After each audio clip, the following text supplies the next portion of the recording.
generative AI is in many ways. And one of the trends recently is to kind of, you know, let it do your job, and you do nothing while you are doing nothing, and that way you actually would lower the cognitive load to your brain, and that isn't a really great thing, because the brain learns, the brain becomes robust uh, by putting a lot of cognitive loads on it.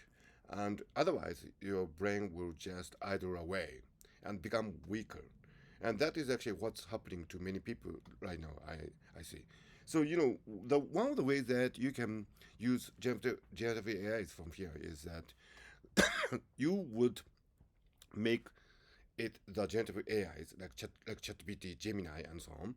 Your teacher, the teacher will tell you what the optimum output would be to a certain prompt, and you can compete with generative AIs, right? I mean, for example, if generative AI produces an image, you can try to reproduce an image on your own by, by handwriting and so on, without referring to and depending on generative AIs.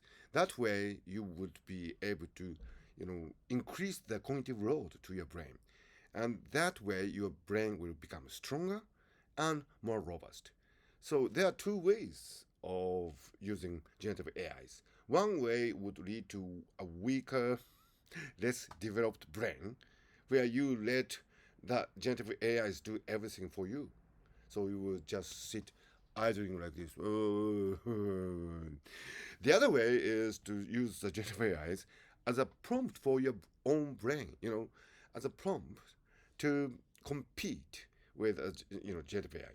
That way your brain will get stronger, more robust, and more challenging. So there are two ways. And which way do you choose? Of course, the latter way, right? The way of increasing the cognitive loads on your brain and make your brain stronger and more robust.